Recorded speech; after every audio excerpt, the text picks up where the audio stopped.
दोस्तों नमस्कार, good evening सभी को नमस्कार, गुड इवनिंग।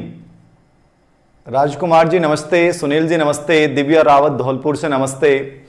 और योगिता का शायद मैं मैसेज देख रहा था कि उनका आज जन्मदिन है, तो योगिता व जो भी बच्चे जिनका आज बर्थडे है उन सभी को जन्मदिन की बहुत सारी शुभकामनाएं कि वो जीवन में खूब सारी उन्नति करें।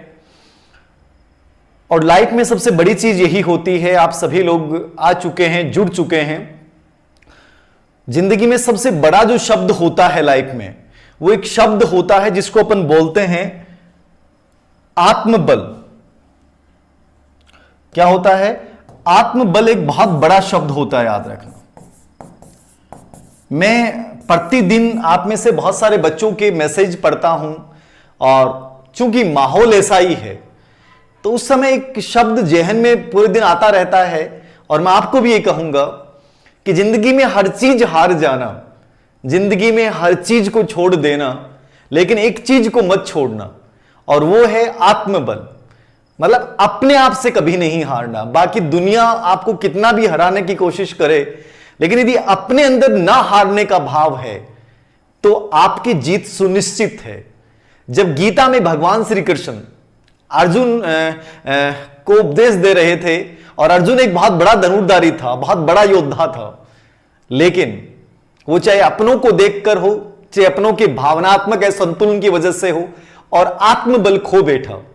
और भगवान श्री कृष्ण जी ने अर्जुन को यही सिखाया कि जिंदगी में चाहे परिस्थितियां कितनी भी खराब क्यों नहीं हो, सामने कोई भी क्यों ना हो, एक चीज याद रखना, अपने ऊपर विश्वास बहुत गजब का रखना, और ये आत्मबल को कभी मत छोड़ देना। वहां से हमारा गीता का पूरा उपदेश शुरू होता है। तो याद रखिएगा, जिंदगी की सबसे बड़ी सच्चाई और जिंदगी का एक बहुत बड़ा वर्ड है आत्मबल। चाहे परिस्थितियां खराब हैं, चाहे और कुछ खराब है, चाहे कोई साथ दे या न दे, लेकिन अपने आत्मबल को इतना मजबूत बना के रखिएगा कि कोई हराने की भी कोशिश करे तो भी आपको हरा नहीं पाए। सभी को गुड इवनिंग, सभी को नमस्कार। बहुत पॉजिटिविटी वाली क्लास, बहुत सकारात्मकता वाली क्लास, बहुत उत्साह से युक्त भरपूर क्लास, जिसमें केवल और केवल सकारात्मकता रहेगी। नकारात्मकता हमारे इर्द गिर्द आ ही नहीं सकती। उद्देश्य है जीवन को बदलने का, और ये जीवन बदलेगा, और बदलने वाली ताकत कोई बाहर से नहीं है। उस समय भगवान श्री कृष्ण जी आ गए होंगे, लेकिन अब मैं आपको एक ही कहूंगा, आपको अपनी जिंदगी खुद बदलनी है, आपको अपनी समस्याओं का समाधान खुद करना है। तो खुद के आत्मबल को मजबूत बनाए रखिएगा। सभी को गुड इवनिंग। बांसवाड़ा, धौलपुर, सिरोही, शेखावाटी, भरतपुर, धौलपुर, करौली, सभी को पेशेंट बनाए रखें, पॉजिटिव बने रहें, बड़ा मजा आएगा। जिंदगी में सब कुछ अच्छा होने वाला है, अच्छा ही होगा, यह हमारी सोच पे निर्भर करता है। तो बहुत पॉजिटिवली रखना है। आत्मबल बहुत गजब का होना चाहिए, हर परिस्थिति में जीतने की जिद होनी चाहिए इंसान में। तो शुरुआत करते हैं बिना कोई समय गवाए। पहला प्रश्न आप लोगों के सामने आ रहा है, और ये सब के सब क्वेश्चन याद रखना, ये वो प्रश्न हैं जो बार बार एग्जाम में रिपीट होते हैं, जहां से बार बार प्रश्न पूछे जाते हैं। तो एक महत्वपूर्ण सीरीज है ये। सीरीज एक ही मुहिम के तहत है, और वो है आपके जीवन में कुछ पॉजिटिविटी के साथ कुछ नया सीखा जाए, बेहतर सीखा जाए, और जिसके माध्यम से आने वाले एग्जाम में कुछ प्रश्न आपके सही हो। तो शुरुआत करते हैं। पहला प्रश्न आप लोगों के सामने है, इंपॉर्टेंट प्रश्न है, समझिएगा, देखिएगा, आंसर भी देखिएगा आप। सीखना, लर्निंग, ज्ञान के निर्माण की एक प्रक्रिया है, प्रोसेस है। अधिगम को क्या माना जाता है? एक प्रोसेस माना जाता है। किसके? ज्ञान के निर्माण की प्रक्रिया। यह कथन किस परिप्रेक्ष्य का प्रतिनिधित्व करता है? अब इस प्रश्न को मैंने क्यों लिया, तो इसके पीछे रीजन ये था कि हम दो विचारधाराएं पढ़ते हैं, व्यवहारवादी और संज्ञानवादी। नमस्कार नमस्कार, सभी को बहुत सारा नमस्कार। झुंझुनू से नमस्कार। डिसलाइक करने वालों को भी नमस्कार। किसने कहा डिसलाइक करने वालों को?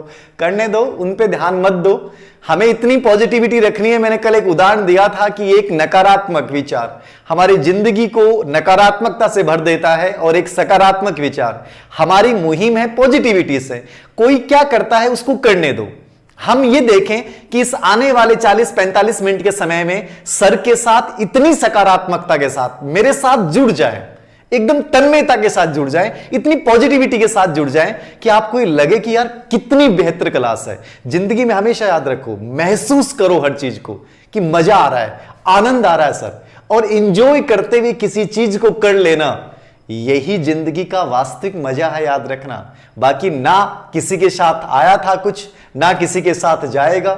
ये छोटी छोटी खुशियां हैं, ये छोटी छोटी मुस्कान हैं, ये सकारात्मकता, यही हमारे साथ और बाद में बिखरी मिलेगी। तो हमें केवल सकारात्मकता फैलानी है। जो नकारात्मकता फैलाएं उनको फैलाने दो, वो उनका कार्य है। हमारा उद्देश्य है हर चेहरे के ऊपर एक पॉजिटिविटी लाना। तो देख रहे हैं आप लोग, वेरी गुड। पर्सन का उत्तर बी सी आ रहा है। नमस्कार नमस्कार, बी सी आ रहा है, वेरी गुड। समझिएगा, बहुत इजी सा बिंदु है, समझने वाली बात है। देखिए, व्यवहारात्मक परिप्रेक्ष्य, व्यवहारवादी विचारधारा जब हम पढ़ते हैं, जो स्पेशली 3 उपागम से निकली हैं, तल, नितल और कार्यनीति उपागम से 3 विचारधाराएं निकली हैं। 1, 2, 3, ये तीनों विचारधाराएं 3 उपागम से निकली हैं। व्यवहारवादी ये मानते हैं कि वातावरण व्यक्ति को बदल सकता है, लेकिन ये मानसिक क्रियाओं को महत्वपूर्ण नहीं मानते। इसका मतलब व्यवहारवाद तो हो ही नहीं सकता। नंबर 2 पे रचनात्मक परिप्रेक्ष्य, रचनावाद मतलब निर्मितवाद। आप में से कई बच्चे पूछते हैं कि सर निर्मितवाद और रचनावाद में कोई डिफरेंस है क्या? रचनावाद ही निर्मितवाद है, निर्मितवाद ही रचनावाद है। ठीक है, तो निर्मितवाद या रचनावाद की मूल थीम क्या है कि बच्चा ज्ञान का निर्माण स्वयं करता है, अपने पूर्व अनुभव के आधार पर ज्ञान का निर्माण करता है। तो जो ज्ञान के निर्माण को मुख्य मानता है वो विचारधारा, याद रखना, कौन है? निर्मितवाद है। संज्ञानवाद भी इस बात को मानता है। अब विवाद यहां के टिक गया, रचनावाद और संज्ञानवाद में लड़ाई चल रही है, क्योंकि रचनावाद तो मानता है, नो डाउट, कोई डाउट ही नहीं है, लेकिन संज्ञानवाद भी तो जीन पियाजे मानता है कि ज्ञान निर्माण की प्रक्रिया है। लेकिन निर्मितवाद की मुख्य थीम ही ज्ञान निर्माण की प्रक्रिया है। इसलिए यहां जो आंसर सही होगा वो दोस्तों क्या होगा? वो होगा रचनावाद।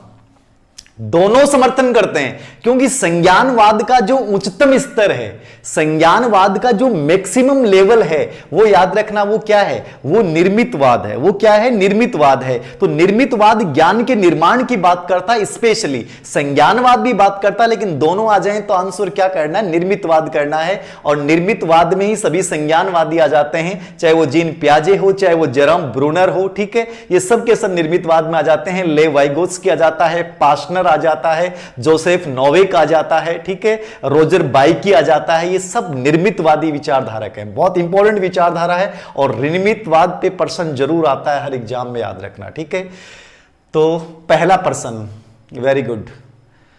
प्लीज लाइक शेयर, कोई जरूरत नहीं है लाइक शेयर करने की, टेंशन मत लिया करो आप जैसे हैं आप तो मस्त रहा करो, कोई टेंशन नहीं। अपना ऐसा कोई उद्देश्य भी नहीं है कि अपन बहुत ज्यादा, जैसा है मस्त रहा करो। ठीक है, कर दो तो बढ़िया है और ना करो तो भी बढ़िया है। बस एक उद्देश्य याद रखना कि जो 40 मिनट मेरे साथ देते हो वो पूरी पॉजिटिविटी से भरपूर होनी चाहिए, वो जीवन को बदल देने वाली होनी चाहिए, और एकदम तन्मयता के साथ जुड़ के मेरे साथ पढ़िएगा, बहुत मजा आएगा, बहुत आनंद आएगा। याद रखना, अंदर से फीलिंग्स आनी चाहिए कि हाँ सर बहुत मजा आ रहा, फीलिंग आनी चाहिए।